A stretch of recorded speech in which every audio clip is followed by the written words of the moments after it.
Assalamualaikum warahmatullahi taala wabarakatuh. Waalaikumsalam warahmatullahi wabarakatuh. Alhamdulillahirabbil alamin. Wassalatu wassalamu ala sayyidina Muhammadin wa ala alihi washabbihi ajmain. Alhamdulillah Pak Guru. Apa kabar Pak Guru? Alhamdulillah baik-baik, alhamdulillah. Iya, terima kasih nih Pak Guru. Di tengah-tengah kesibukan Pak Guru membimbing ikhwan di Malaysia, sedang membangun Masjid Tajul Arifin ini berkenan untuk hadir via Zoom untuk ngobrol-ngobrol bersama Tekia News. Terima kasih sekali nih Pak Guru atas kesediaan waktunya Pak Guru. Terima kasih banyak-banyak. Ya, Iya, sama-sama Pak Guru. Kabar gimana Umi, Ikhwan-Ikhwan di Malaysia bagaimana kabar Pak Guru? di saat ini alhamdulillah semua baik-baik. Walaupun dalam keadaan suasana COVID, Ya, kita hadapi masalah-masalah, tapi dalam dijadwal alhamdulillah dengan berkah doa dan pimpinan kita bersama, khususnya doa dari Pondok Pengasaban Pesantren Suryalaya, sentiasa mendoakan kepada para hewan dimanapun berada, bagi pondok dan alhamdulillah jalan lancar, sehat walafiat, dapat mengamalkan kebahagiaan. alhamdulillah, alhamdulillah. Ya, Pak Guru, ini mau ngobrol-ngobrol nih. Pak Guru merupakan salah satu wakil talkin yang memang cukup lama berinteraksi dengan pengersabah. Bahkan ketika Pak Guru masih gondrong dulu, ketika awal ke Australia kita masih ingat Pak Guru menempuh perjalanan yang luar biasa. Di situ juga masih muda, sekitar usia 25-26 mungkin kalau tidak salah. Nah, cukup panjang Pak Guru hidup bersama Pangersabah, mendampingi, dan setelah Pangersabah wafat tentu pada tahun 2011 banyak juga ikhwan yang mengambil talqin zikir. Beliau tuh mereka belum pernah jumpa dengan Pangersabah secara langsung, hanya melalui kisah-kisah, bahkan melalui foto-foto yang ada di internet. Nah, karena Pak Guru merupakan salah satu wakil talqin yang memang punya banyak pengalaman berinteraksi dengan Pangersabah, mungkin bisa cerita Pangersabah ini sendiri bagaimana akhlak teladan beliau yang sangat menonjol Pak Guru yang bisa menjadi pembelajaran bagi ikhwan pesantren Surelia. Gimana Pak Guru? Bisa ceritakan sedikit Pak Guru? Baik, terima kasih. Mudah-mudahan dapat saya sampaikan sedikit pengalaman saya dengan bersama-sama dengan Al-Mukarram Syekhuna Pengasabah. Boleh dikatakan lama juga lah saya dengan beliau dari semenjak tahun 1979. Saya 1979 ya Pak Guru ya? 1979 Iya, saya baru lahir tuh Pak Guru. mulai. Oke ya. Dari 1979 saya ketemu dengan pengesabah. Ini semua dengan boleh dikatakan dengan takdir Allah Subhanahu wa taala. Saya dipertemukan dengan beliau dengan pengesabah. Pada awal mulanya saya sendiri pun tidak tahu pesantren Suryalaya, pengesabah Ramabah, apalagi apa nama beliau itu. Dengan takdir Allah Subhanahu wa taala saya dipertemukan. Banyaklah liku-liku yang saya lalui sebelum bertemu dengan Abah itu pernah juga saya sampaikan Ya, kepada para hewan-hewan tanpa perjalanan saya. Bertemu dengan Abah itu begitu sulit sekali, tapi setelah ketemu dengan Abah itu, Masya Allah, rasa begitu aman, tenang, dan tentram sekali di bawah bimbingan Abah itu. Jadi itulah saya rasa setelah bertemu dengan Abah itu, ya banyak dari situ saya pelajari dengan beliau melihatkan apa nama tuntunan beliau pada sambutan beliau ya, kepada ikhwan-ikhwan baik yang di Suryalaya itu sendiri maupun yang sering kunjung ke pondok pesantren Suryalaya iya, dari luar negeri, dari dalam negeri, dimanapun sambutan beliau itu, layanan beliau itu luar biasa sekali. Bila sepertikan itulah dengan layanan yang begitu jauh diberi kepada para tamu, para ikhwan, para murid-muridnya, Abah itu luar biasa sekali. iya. Dalam pandangan hemat saya lah, itu. Biasanya bagaimana ketika tamu-tamu datang ke pesantren Surelaya? Apa yang biasanya Abah lakukan, Pangersabah lakukan Pak Guru? Satu daripadanya diperhatikan di segi layanan sambutan. Abah itu yang kedua pengemalan. Abah itu disiplinnya jauh kuat disiplinnya. Hmm. Disiplin Abah itu luar biasa. Kalau terlihatkan di segi contoh di Suralaya itu sampai sekarang dijadikan cogan ilmu amaliyah, Amal amal ilmiah. ilmiah. Ini didisiplinkan oleh beliau Hmm. rutin. Kalau di segi amaliyahnya itu jam 2 Abah sudah di masjid. Kalau kita jam 3 udah enak, kalau Abah udah jam 2 di masjid, sebaiknya kita jam 1 udah ada di masjid. Tapi Oh kan gitu. itu kan banyak kita, saya sendiri yang telah kecundang di bidang itu, Hmm. kadang-kadang jangan ke jam 3, subuh pun masih hampir-hampir gitu. Jadi hampir-hampir kehabisan subuh. Nah, jadi Abah Hmm. itu tidak pernah menegur. Insya Allah itu loh.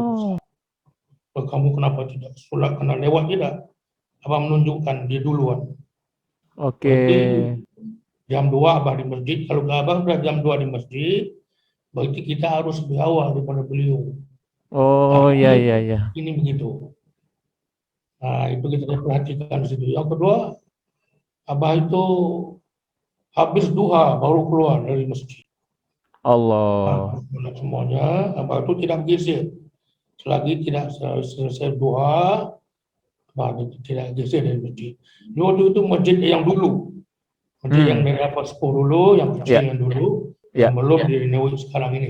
iya, iya, iya. Nah, masjid barokahnya dari atas yang dibina dari beliau, dan masjid itulah Abah itu. Jadi saya memperhatikan di situ. Bukan kita tidak pelajari ilmunya, tapi amaliyahnya itu beliau itu didahulukan. Iya, iya, Di iya. dituju kepada kita. Nah, dengan cara zikirnya, amalannya, begitu saya perhatikan.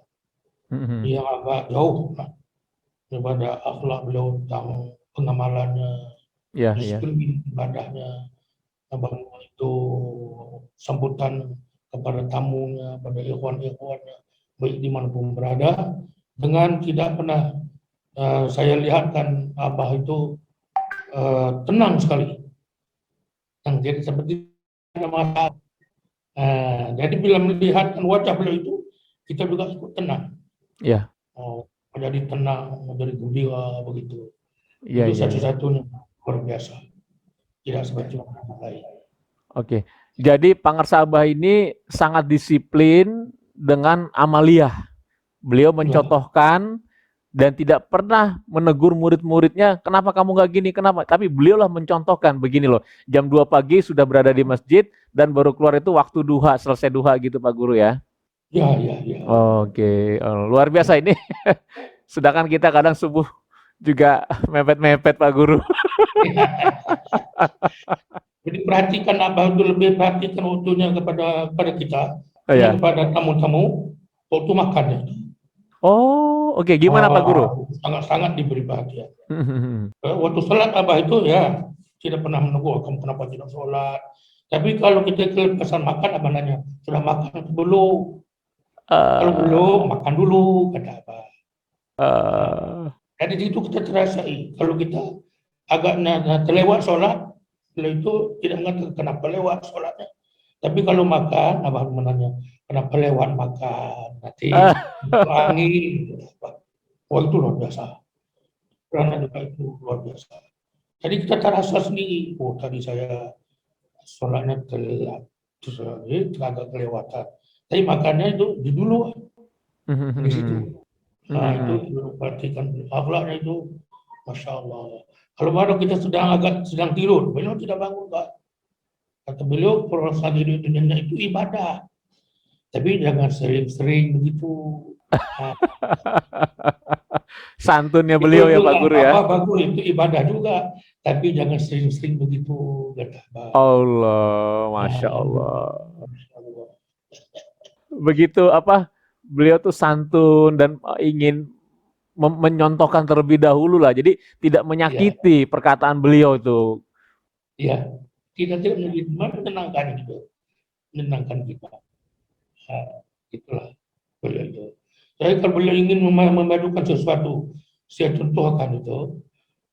beliau pada suatu malam tuh, saya bersama dengan beliau, Ya, kurang lebih jam 10 malam di madrasah, ya, sampai kurang lebih jam 11 waktu malam. Di waktu itu ada lampu di masjid, masih terang. Di ya, masjid itu, di masjid masih terang.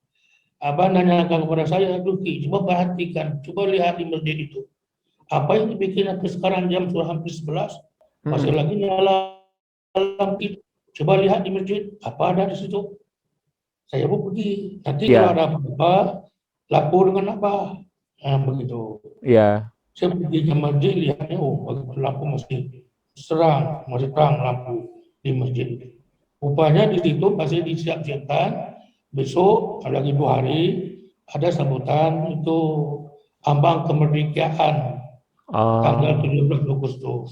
ya, Katanya 17 Agustus ada sambutan kemerdekaan negara Indonesia. ya, Jadi saya lihat, saya lakukan beliau, oh itu saya tanyakan tuh ini untuk apa ini? Oh ini pihak pesantren Suryalaya juga mengadakan sebutan amal kemerdekaan bagi negara sesuai mm, dengan tambih antara agama dan negara. mm, Ini program rutin mm, bagi pondok pesantren Suryalaya bersama-sama dengan pemerintah, mm, kata beliau mereka di masjid itu. Nah, lalu saya habis itu dapat maklumat di situ, karena tadi kan kata Abah, coba lihat lampu masih terang di masjid, ada apa di situ. Jadi saya kembali kepada beliau, oh Bah, di situ masih persiap-siapkan untuk menyambut taman kemerdekaan ya, tanggal 17 Agustus. Oh, begitu kata Abah. Kalau begitu di Abah bagaimana? Ah, betul.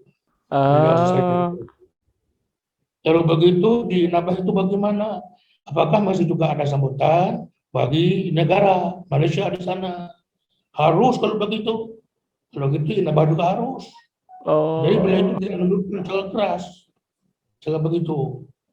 Oh begitu bahaya. Kalau begitu nanti di Malaysia tanggal 31 Agustus.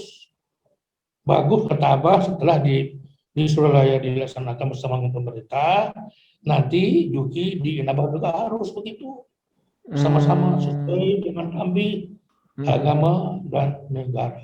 mm, Jadi mm, mm. kita sama-sama membantu pemerintah Oke, oke, melaksanakan sambutan amal kemerdekaan.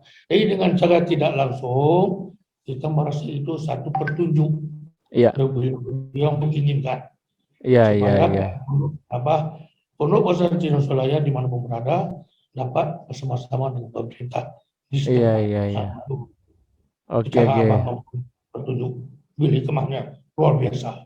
iya, iya, Langsung begini tidak. Saya itu baik untuk dilaksanakan. Ya saya begitu Abah ya kalau begitu mohon restu dari Abah insya Allah mudah-mudahan kita sama-sama di Abah juga mengikuti program pemerintah sesuai dengan kami pesanan Abah Sepuh. Oh, begitu. iya, iya, Pesanan. iya, iya. Jadi kalau Abah itu tidak pernah menunjuk begini cara pilih kemah hingga dengan itu terlaksana dari dulu sampai sekarang. Pondok menjadi Hmm, Abah melaksanakan sambutan bersama sehingga sampai hari ini. Alhamdulillah. Dengan Alhamdulillah. bersama dengan Pondok Pesantren Suralaya dan dengan pemerintah kita di Malaysia. Oke, Itu oke. pemerintah senang sekali program ini. Sehingga di daerah ini bersama-sama dengan pemerintah setempat dari para Hmm, hewan. Dan di situ pula kita mengadakan sebelum sambutan ambang kemerdekaan, kita mengambil kesempatan untuk mengadakan 3 hari sebelumnya penataran Thariqah Qadiriyah wan Naqsyabandiyah. Penataran ini oh, diundang semua hewan, hmm, khususnya di Pondok Pesantren Suralaya pada wakilnya, pada ya, wakil talqin. Tujuannya untuk menseragamkan amaliyah Thariqah Qadiriyah Naqsyabandiyah ya, dimanapun berada, iya, sesuai iya. dengan bangunan Pondok Pesantren Suryalaya. Begitu. Iya.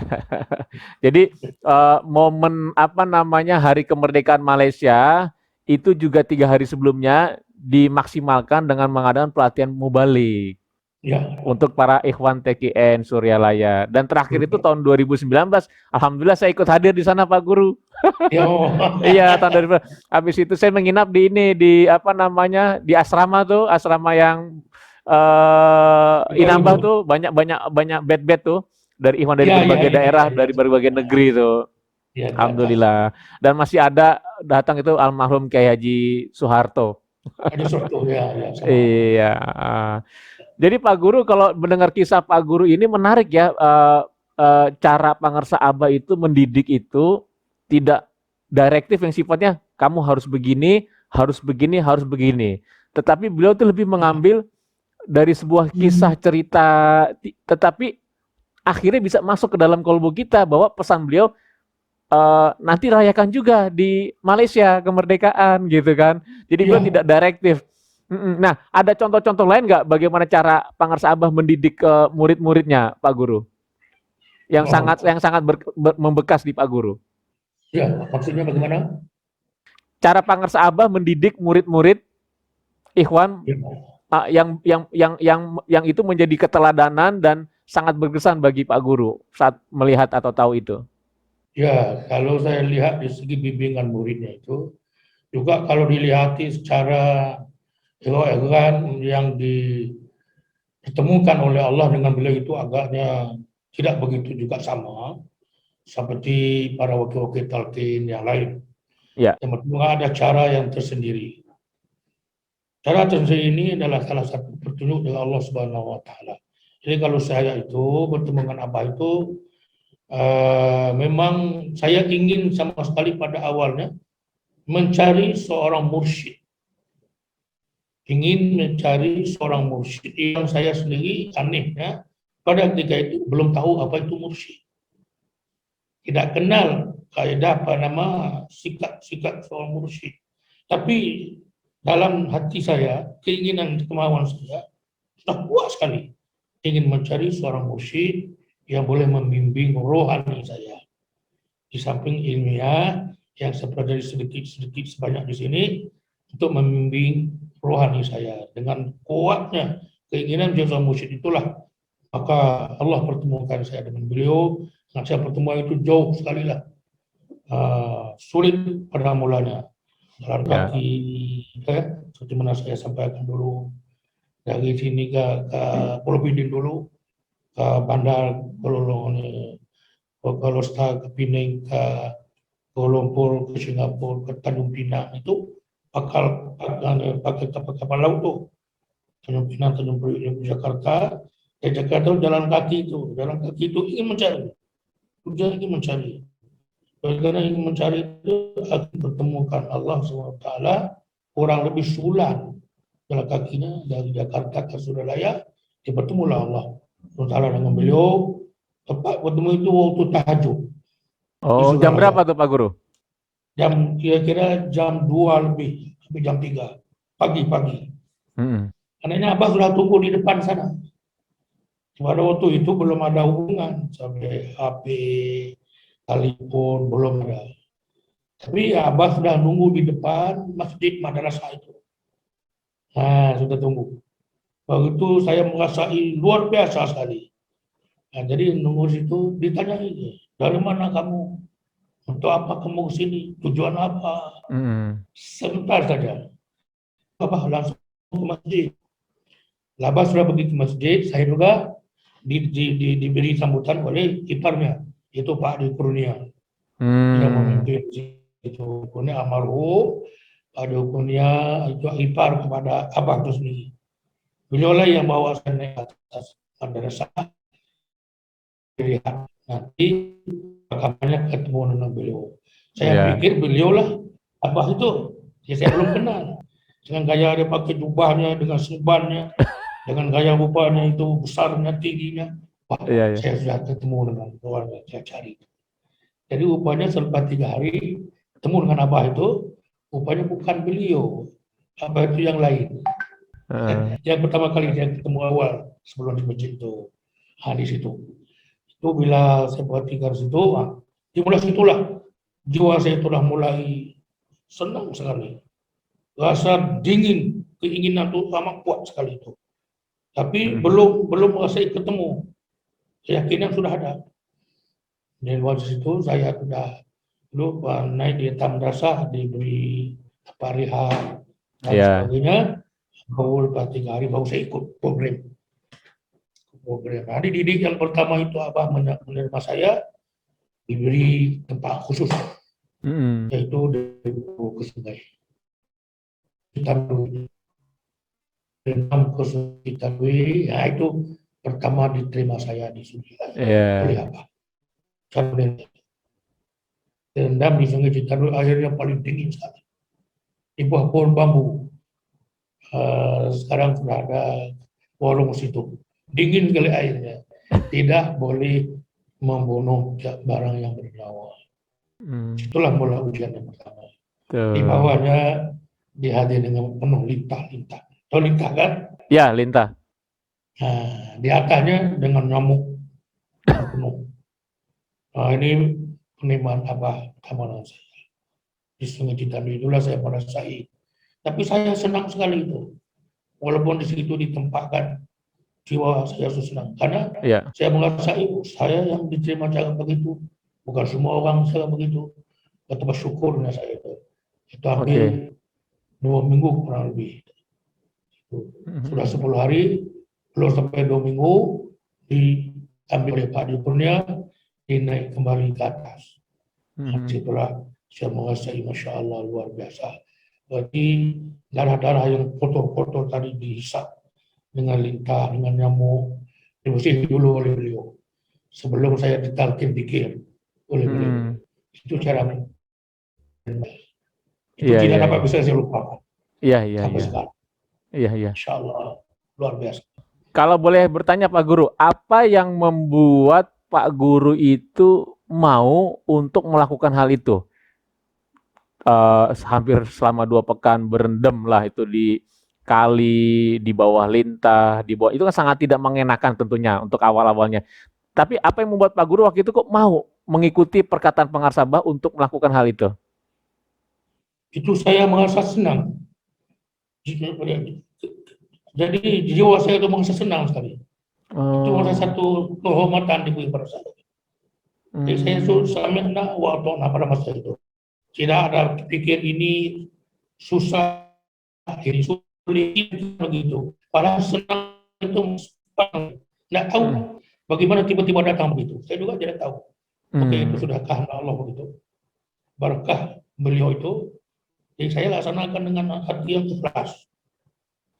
Tidak pikir sulit, tidak pikir susah, tidak pikir itu ini, tapi merasa senang sekali ketika itu. Jadi tidak pikir mengata itu ini dan sebagainya. Jadi mungkin itu atas kehendak Allah Subhanahu wa taala dipermudahkan supaya saya dapat melaksanakan tugas itu. Wah, dinginnya itu luar biasa. Nyamuknya lagi, lintahnya lagi. Duduk pada atas tempat yang tidak begitu enak, tapi itu enak sekali bagi saya, Masya Allah. Dengan pertolongan. Yang saya rasa itu dengan rohani saya merasa berkah itu luar biasa. Sehingga satu sampai yang ke-10 saya terpikir, aduh kalau begini lintahnya di bawah, nyamuk di atas, ada baiknya saya keluarkan saja zakat. Daripada saya berikan begitu saja, terlintas di pikiran saya. Saya keluarkan zakat itu kan 8 zakat. Itu saya diberi sedikit ilmu fikih gitu. Melalui rohani daripada beliau. Daripada orang pengasahabah itu. Lalu saya berniat. Keluarkan zakat seluruh tubuh badanku karena Allah Subhanahu wa taala. Berkat bimbingan mursyid guruku Syekh Haji Ahmad Syekh Wahab Tajul Arifin. Dengan itu dimulai detik saat dan ketika malam itu seekor lintah pun tidak hadir, tidak datang mengambil darah saya. Seekor nyamuk pun tidak datang mengambil darah saya. Jadi setelah benar cukup dari 2 minggu itu habis ada saya ditugaskan di sungai di kali itu, saya hadir di pun naik ke Abah nanyakan saya. Pasal di situ apa ada anehnya Juki? Ada apa anehnya? Saya bilang tidak ada aneh Pak. Pasti ada kata Abah. Coba renungkan. Saya renungkan aneh-aneh tidak ada. Cuma yang anehnya Dari malam saya mengucapkan niat zakat badan saya itu, lintah tidak datang mengambil darah saya, nyamuk ya. Itu yang aneh, Pak. Hanya 4 malam terakhir itu tidak ada seekor lintah pun yang hadir. Tidak ada seekor nyamuk pun yang datang. Oh, itu yang anehnya. Bagi Juki itu yang anehnya. Iya, Pak. Karena 10 malam ini tidak ada gangguan-gangguan yang lain. Sehingga yang pada malam terakhir inilah ini. Iya. Oh, kata Abah, itulah datanya hukum syariah. Ilmu udah mulai dipelajari di situ. Oh. Harus jangan cukup di situ, didalami lagi. Kata Abah. Itu. Jangan rasai dan hayati. Renungi, rasai dan hayati. Ilmu itu harus begitu, kata Abah. Oh, itu yang anehnya tidak ada Abah yang itu saja. Alhamdulillah, kata Abah. Itu. Saya merasa teguran itu paling hikmah sekali. Masya Allah. Menarik cara bimbingan pengarsa Abah ya Pak Guru ya. Jadi Pak Guru itu diminta untuk riado lah katakan. Setelah riado itu baru dikasih pemaknaan oleh pengarsa Abah. Ya. Kalau dalam dunia pendidikan bagaimana Pak Guru? Keteladanan pengarsa Abah dalam dunia pendidikan. Beliau kan juga termasuk salah satu wali sufi yang begitu concern dengan dunia pendidikan. Membangun sekolah mulai dari PAUD, TK, SD sampai perkuliahan beliau bangun tuh. Apa yang menjadi harapan beliau dalam dunia pendidikan dengan membangun sekolah Pak Guru? Ya. Kalau saya memperhatikan di situ, Abah itu sangat prihatin kepada ilmu. Sangat prihatin dengan ilmu. Berarti Abah mulai dari tadika, ya. apa nama Rodotul Atfal, ya, pendidikan anak-anak, Rodul Ulum Al-Diniyah, tingkat atasan, ya. sampai kepada pengajian tinggi, universiti. Jadi kalau kita perhatikan di situ, saya perhatikan di situ, walaupun begitu diperhatikan ilmiah begitu tinggi oleh Abah, tapi Abah itu sangat memberatkan tentang amaliyah. Karena di pesantren Suralaya itu yang terkenal dengan torekah. Ya. Torekah banyak di tempat dengan ilmu tasawuf dimanapun ada. Di ilmu tasawuf ini memperluaskan ilmu-ilmu yang berkaitan dengan agama. Tapi di Suryalaya, tasawuf dan torekah itu menjadi satu tumpuan asas. Tasawuf ilmunya, torekah amaliyahnya. Ini konsep Suryalaya itu memperdekatkan ilmu untuk dipahami tiap-tiap satu amaliyah, sedangkan amaliyah itu untuk mendalami jiwanya untuk menuju kehadiran Allah Subhanahu wa taala. Maka saya perhatikan Suryalaya itu terkenalnya dengan torekah. Amaliyah itu apa? Jam 2 udah bangun ke masjid. Dengan qiyamul lailnya, dengan tahajudnya, itu rutin. Bukan ilmiahnya saja oleh apa? Malahan dibimbing cara amaliyah, itulah yang sulitnya. Nak membangun jam 2 pagi, dan jam 2 pagi juga dibangun dimandikan dulu, mandi sunat taubah, sembahyang sunat taubah. Ini sulit mau dilaksanakan. Maka kalau diperhatikan kelebihan Suryalaya menjadi contoh yang baik itu, membina umat itu yang itu. Jadi sehingga jadi 2 tahap Suryalaya, 2 arah. Satu, ilmu amaliyah itu mulai dari tasdid tadika sampai ke pengajian tinggi. Sedangkan amaliyahnya itu diletakkan satu posisi, yaitu ibadah rutin. Dibangunkan sebuah pembinaan yang namanya inabah. Nah, ini gue diperhatikan inabah juga tidak ada di pesantren-pesantren yang lain. Ya. Seperti untuk dibenakan ruhnya, jiwanya itu dengan melalui inabah. Sebenarnya inabah ini bukan untuk dibina obat, untuk hewan TKN, untuk hewan TKN. Berarti saya sendiri dibina oleh Abdul, itulah inabah. Untuk redokan malam kita, redo nyamuk yang harus nanti kalau ikhlas semua ini. Riyadhah yang pertama merasai bahwa ilmu itu dengan amaliyah itu harus digabung. Harus melihat ilmunya, ilmu tasawufnya, ilmu fikihnya, di situ di Suraya itu sudah cukup, sudah lengkap semuanya. Tapi hanya ditingkatkan lagi dengan inabahnya. Maka apa kata dengan saya, jadi tugas saya Juki tahun 80-an. Nanti bila ke Malaysia, ke Pulau Bidi, bantu bersama pemerintah laksanakan inabah. Walaupun kecil di rumah pribadi, laksanakan itu. Artinya kalau kita lihat di situ, siapa cegah itu inabah itu adalah konsep amaliyah. Dua hal. Ilmu yang ada di Suralaya itu satu dipanggil ilmu dakwah, menyampaikan cara lisan. Sudah disiapkan oleh Abah itu dengan dai-dai, dengan dianya mubalik, sekian banyak di bidang dakwah ilmiahnya sampai ke seluruh pelosok. Tapi sedikit di segi bidang amaliyahnya. Nah, maka di segi amaliyahnya inilah maka Abah tubuhkan sebuah pusat pendekatan namanya Pondok Remaja Inabah. Jadi posisi pesantren, segala ilmu pesantren itu dibina melalui Inabah. Dengan amaliyah zikirnya, pahamkan mendalaman zikir bagaimana, dasar Quran, hadis, ijma, ulama dan sebagainya, di mana ilmu di pesantren itu dicurahkan sebagai aktiviti amaliyah harian bilhal melalui Pondok Remaja Inabah. Maka apa kebanyakan inabah bertujuannya untuk mengembangkan amaliyah Thariqah Qadiriyah. Itu pahaman saya, pandangan saya. Dengan itu inabah itu harus berhati dengan amalannya, berhati. Makanya di inabah itu pula sering didatangi tamu bermacam-macam beragam. Jadi hewan-hewan kita juga sama yang datang ke Suralaya, dari ke atasan, sampai ke awal, sampai kepada kader murid-murid Abah itulah, dari atas sampai ke bawah lah, macam saya lah. Ya, Masya Allah, pencopet lah, penyamun dan sebagainya macamnya, semua ada. Cuma dibina melalui amaliyah rutin yang dibina melalui Pondok Remaja Inabah. Inabah itu sebenarnya posisinya cukup tinggi, cukup besar sekali. Dan pengharapan Abah itu Inabah dibangunkan.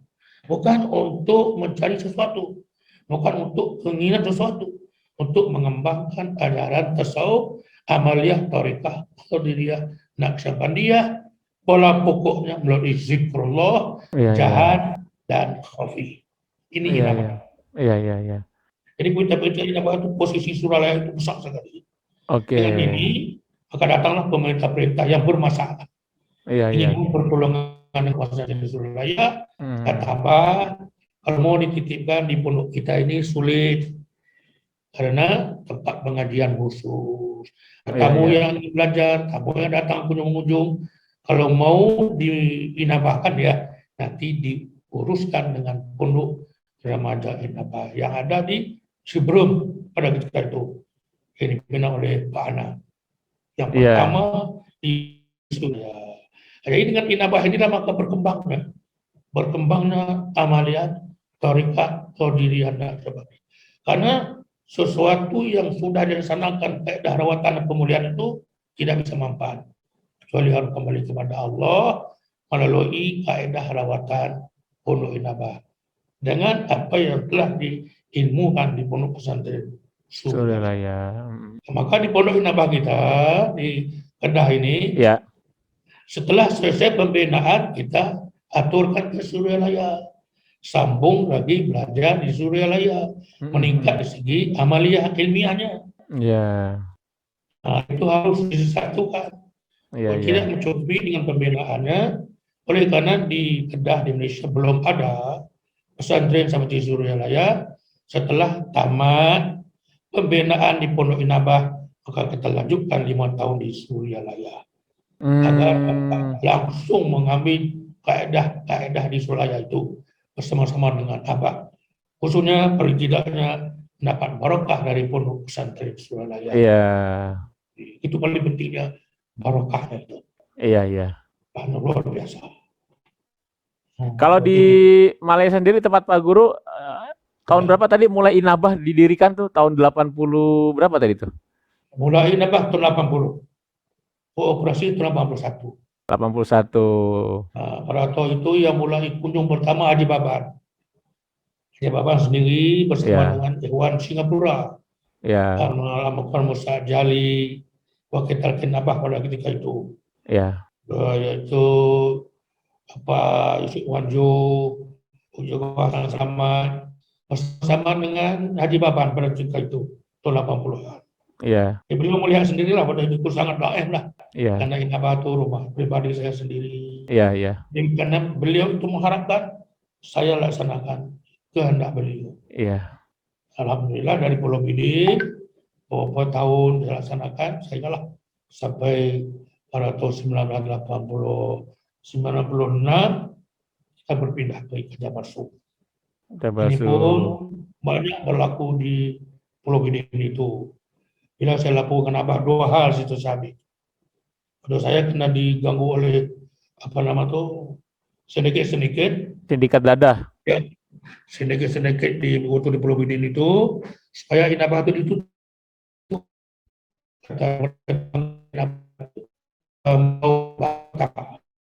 Jadi pihak masyarakat mau ditutup, bilang untuk mana ini aman untuk saya, tempat saya sendiri sebagainya. Jadi situ sudah dikepung, dicak saya itu. Ya, bukan pada Abah. Pada ketika itu dua Abah itu. Kan saya di Inabah sudah ada masjid, Ya,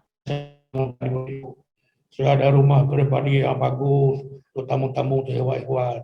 Jadi bila sudah mau di hijrah, dipindahkan ke sini, saya lapor pada Abah senyum, Abah ketawa. Masya Allah, kok kita sudah kena bala begini, ujian begini, Abah masih senyum, masih ketawa. Itu saya itu nggak bisa pikir itu. Cuma kata Abah nanya dengan saya, Juki, apakah masjid Juki itu sudah dibangun di Pulau Bidin? Sudah, Pak. Berapa orang kira-kira bisa dimuat? Bisa juga sampai 400 orang, Pak. Sendiri, sama-sama hewan. Rumahnya juga begitu, Pak. Tidak ada tempat hewan, tempat tamu-tamu. Oh, begitu. Udah bagus, kata Abah. Tapi ada, kata beliau, mengenai yang lebih besar, Masjid Juki dengan Baitullah. Nah ini, kalau Masjid Juki bisa 400 orang, bagaimana dengan Baitullah? Rasulullah itu lebih besar, Baitullah itu ditinggalkan karena diberitahu oleh Allah ke Madinah. Mana lebih baik rumah Juki, mana lebih baik rumah Juki dengan rumah Rasulullah. Nah itu saya nggak bisa apa-apa.